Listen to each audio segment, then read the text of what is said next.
రాష్ట్రంలో సారాపై చాలా గొడవలు జరుగుతున్నాయి. ఈ సారా ఉండడానికి వీల్లేదని స్త్రీలు మేధావులు చెప్తున్నారు. నేను కూడా అదే మంచిదే అనుకుంటున్నాను.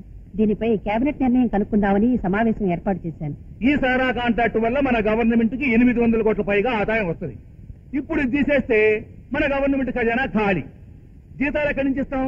ఫస్ట్ తారీఖు నాడే గవర్నమెంట్ పడిపోతుంది. ప్రభుత్వం ఖజానా నిండడం కోసం ప్రజలకు విషం అమ్ముతామా? మేడం, ఇది తీసేయమని నడిచే మేధావులో 199 మంది తాగేవాళ్ళు. ఆ ఒక్కడు కూడా ఆరోగ్యం బావకు మానేశారు. సిగరెట్ ప్యాకెట్ మీద పొగ తాగడం ఆరోగ్యానికి హానికరం అని ప్రింట్ చేసి అమ్మడంలే. అట్టాగే మన సారా ప్యాకెట్ల మీద ఇది విషం, తాగితే పోతారు, జాగ్రత్త సీఎం అని ప్రింట్ చేసి అమ్మితే పోలే. మన తప్పు ఉండదు, తాగే వాళ్ళకి గొడవ ఉండదు. ఏమిటండి మీరు మాట్లాడేది? దీని మీద నేను ఒక నిర్ణయానికి వచ్చాను. మీరు నిర్ణయం తీసుకున్న తర్వాత మేము మాట్లాడేది ఏముండదు మేడం. మేము ఒక పాలసీ పెట్టాలనుకున్నాము. అదేదో బ్రదర్ డీటెయిల్డ్ గా చెప్పేసి. మేడం, మీరు సారా తీసేయడం వల్ల వచ్చే నష్టాన్ని భర్తీ చేయడం కోసం మేము కొన్ని ప్రపోజల్స్ ఆలోచించాం. అందులో ఒకటి మెడికల్ కాలేజీలను ప్రైవేట్ వాళ్ళకి ఇవ్వడం. మన రాష్ట్రం నుండి చాలా మంది విద్యార్థులు ఇతర రాష్ట్రాలకు వెళ్లి డొనేషన్ కట్టి చదువుకుంటున్నారు. అలా కాకుండా మన రాష్ట్రంలోని మెడికల్ కాలేజీని మన వాళ్ళకి అప్పగిస్తే, ప్రైవేట్ వాళ్ళకి అప్పగిస్తే అభివృద్ధి చేస్తారు. ఈ మెడికల్ కాలేజీలు ఏ ఎదవలకో ఇవ్వమని చెప్పడంలే. రత్నాలు లాంటి వాళ్ళని ఏడుకుని తీసుకొస్తా. అంత సమర్థులు గొప్పవాళ్ళైతే తీసుకురండి, ఆలోచిస్తాను. ఈ సారా విషయం ఏమవుతుందని మనం అనుకుంటుంటే మధ్యలో మెడికల్ కాలేజీల విషయం ఒకటి పెట్టాడు హోమ్ మినిస్టర్. హోమ్ మినిస్టర్ ని వేషాలు వేసినా సీఎం త్వరగా డిసిషన్ తీసుకోదు. She perfect lady. అవును, మీరు ఎప్పుడు ఇతరుల గురించి ఆలోచించడం తప్ప మీ గురించి మీరు ఆలోచించుకోరా?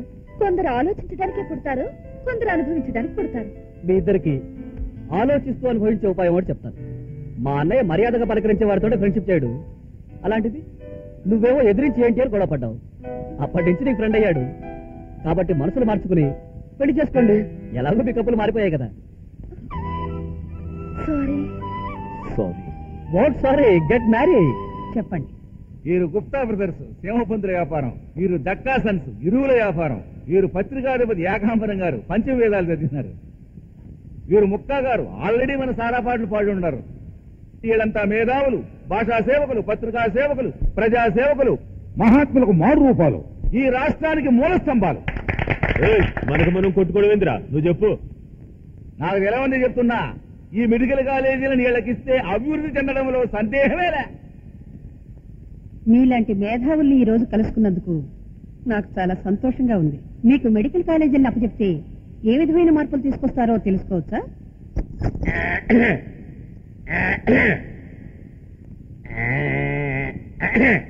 నమస్కారం అండి అమ్మా.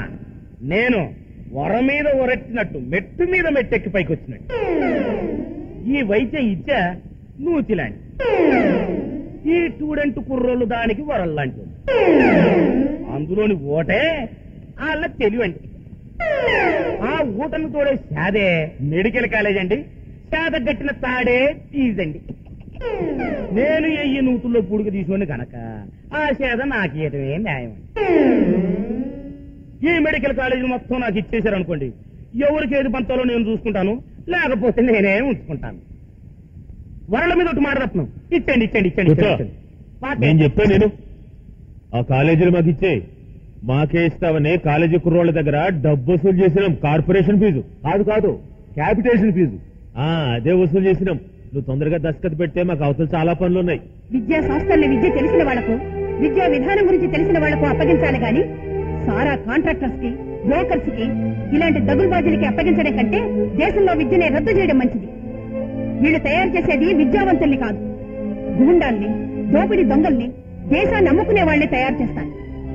ఒక గూండా తన దాదాగిరి గురించి ఒక సీఎం ముందంత నిర్భయంగా మాట్లాడాడంటే ఈ రాష్ట్రం వీడికి ఎంత లోకువైపోయిందో, అలా అవడానికి ఎవరి ఆసరా ఉందో నేను అర్థం చేసుకోగలను. వీళ్ళని తక్కువ అంచనా వేయకండి మేడం. వీళ్ళ చేతిలో 7 జిల్లాలున్నాయి. 7 కోట్ల ప్రజల బాధ్యత నా భుజాల మీద ఉంది. నేను ఎవరికి భయపడను, ఎవరిని లెక్క చేయను. అవునని ఇంటి నుండి వెళ్ళేప్పుడు అనుకున్నది ఎదురు తిరగొద్దని. అది ఎట్టి పరిస్థితుల్లోనూ గవర్నమెంట్ కాలేజీలు ప్రైవేట్ వాళ్ళకి ఇయ్యదు, ఇచ్చినా మనకి ఇయ్యదు. ఏది ఏమైనా కలేజవన్న ఆడది, దేనికి జడవదు. అయితే ఇప్పుడు వెళ్ళి దాన్ని కాళ్ళు పట్టుకోమంట. ఏంది నువ్వు చెప్పేదే? శత్రువు బలాన్ని ఒప్పుకున్నప్పుడే దాన్ని మనం పడగట్టగలం. బేజారకుండ్రి. ఆడదాని పవర్ అంతా దాని ముక్కన బొట్టులోనే ఉంటుంది.